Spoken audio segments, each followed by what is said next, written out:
Біздің Жокер. Әне! Кімін осында менің ұлым Еркебұлан Нұрғалиев ойнаған.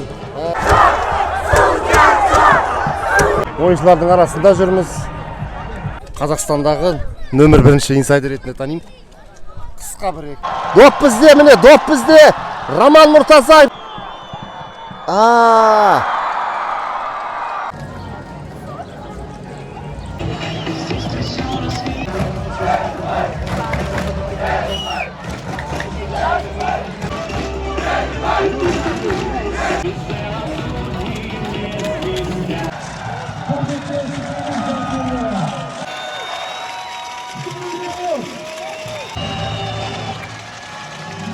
Елімай Ордабасы арасындағы орталық матчқа қош келдіңіздер, құрметті жанкүйерлер. Санаулы сәттен кейін ойын басталады. Қос командада сақадай сай тұр, жеңіске деген жігерлері өте тамаша. Не бүгін не бел кетеді, не белбеу кетеді ендеше. Команда капитаны Оразовты қолына алды командаластары. Міне Сергей Малый, Рамазан Ораз.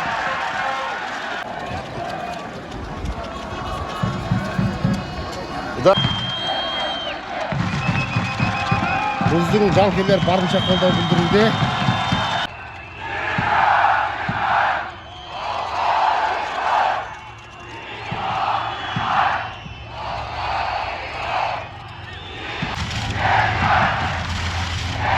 Қайырлы кеш болсын, құрметті футбол жанкүйерлері. Міне орталық матч Елімай өзінің алаңында Шымкенттің Ордабасы футбол клубын қабылдауда.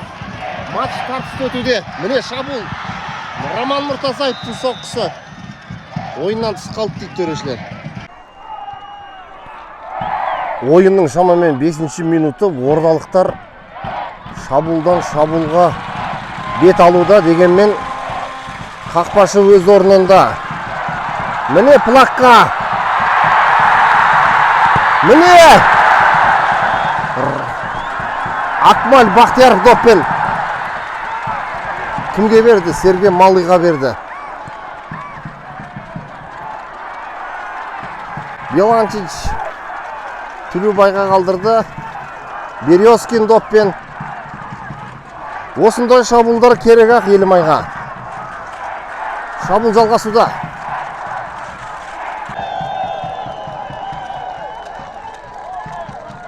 Шамасы біздің ойынға жанкүйерлер наразы сияқты. Сықырық шалып біраз келіспейтін сияқты ойынға. Келіспейтін жөні бар, орда шабуылда. Әйтпесе, біздің жанкүйерлер тамаша дайындалған, міне көрініп тұр.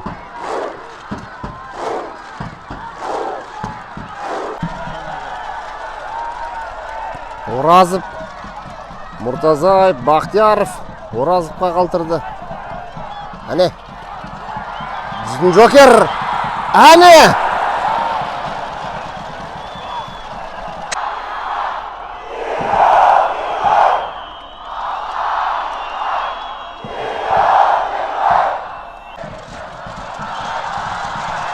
Рамазан Оразов кетті доппен. Қақпашының қолына берді. Ой-ой-ой-ой-ой-ой-ой! Қақпашы шеберлігі өте қауіпті. Мұртазаев, Березкин, Елімай шабуылда. Әне! Әне! Беланчич кетіп барады допқа. Бір ойлағандар бар сияқты. Әне. Біздің қақпаға қауіп төніп тұр.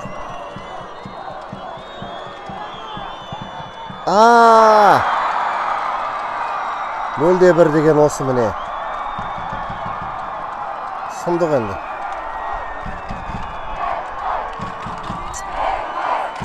Жанкүйерлердің көңілі түспесін. Бәлкім салармыз екінші тайым бар әлі. Бірақ дегенмен өкінішті әрине. Бұрыштама добы. Көреміз қалай болады. Ай-ай-ай.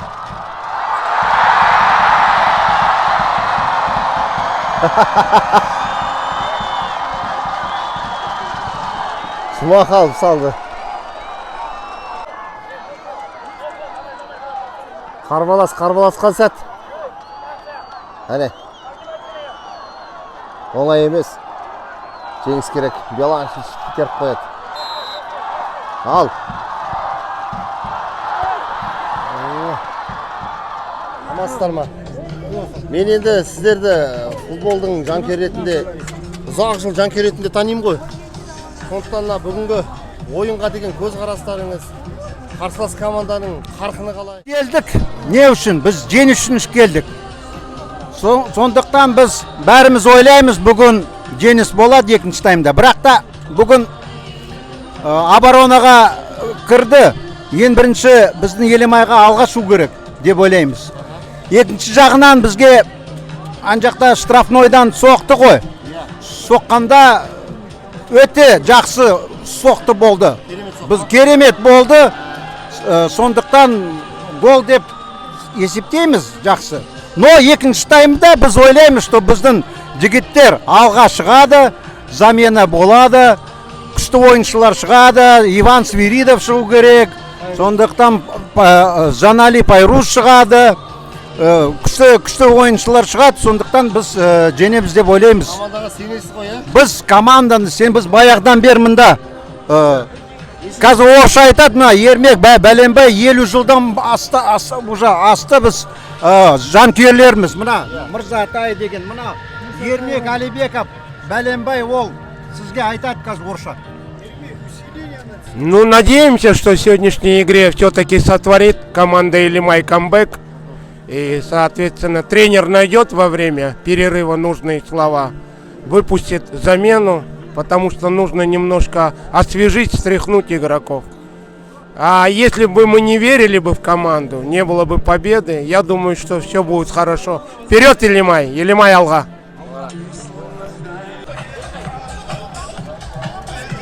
Ассалаумалейкум. Қалай, как игра?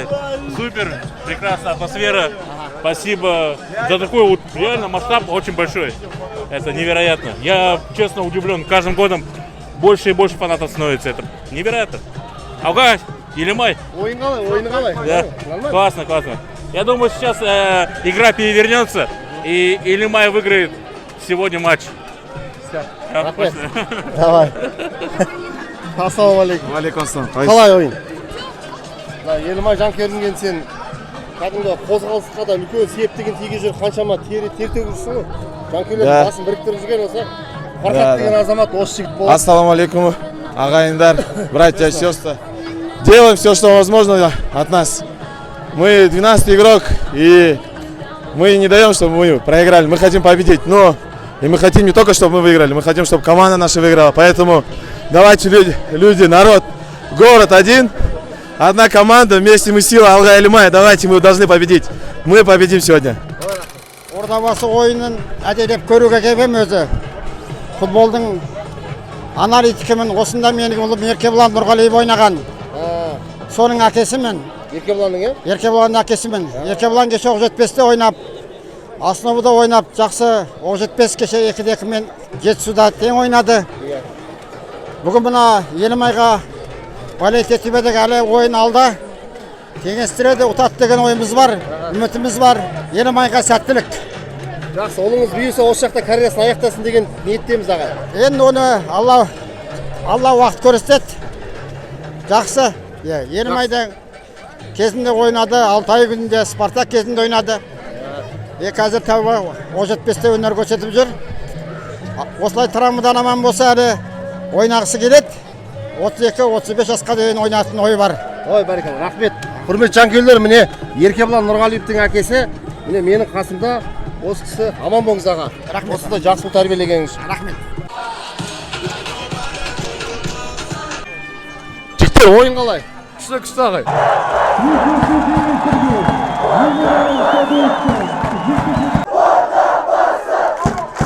Қонақ команданың жанкүйерлерінің қарқыны.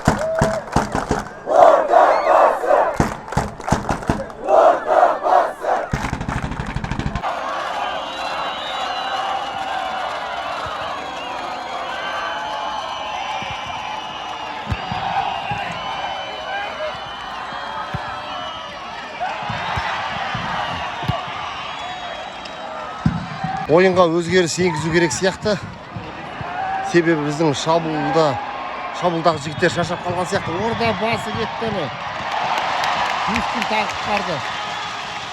Бірінші таймдағыдай кішкене қолдау аздау болып тұр, себебі команда ұтылып жатыр. Түсінуге болады. 0-1 қарсылас команданың голы әдемі кірді. Айып добынан кетті. Қақпаға ұрғыт түзді.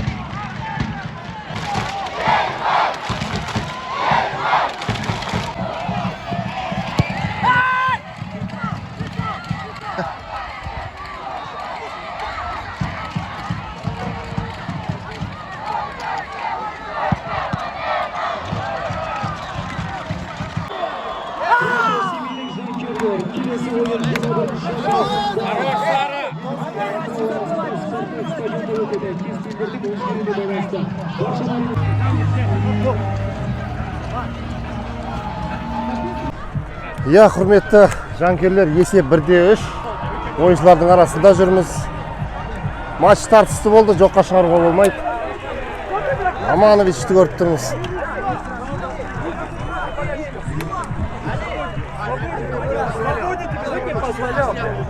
Төрешілерге наразы екенін білдіруде біздің команда.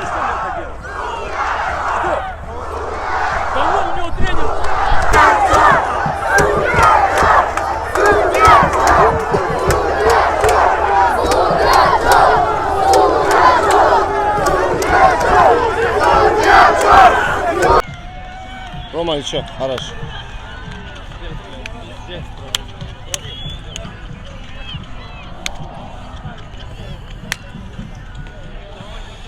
Жақсы жай, настроение.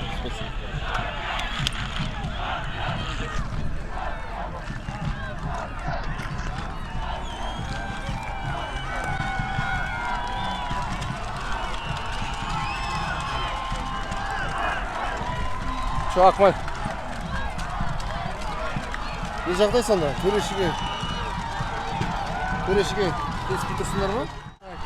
Тяжелая игра, хороший соперник, не знаю, вышли с другим настроем на второй тайм, перестроили игру, сразу забили гол быстрый, вот, но, к сожалению, его отменили, не знаю по каким причинам, но вроде как все было чисто сыграно, пока сам не видел повтора. В целом вроде бы перестроили нашу игру, начали давить, создавать моменты, к сожалению, не забили, а забив гол, опять-таки в обороне не доработали немного. Как результат, поражение. Поздравляю соперника с победой.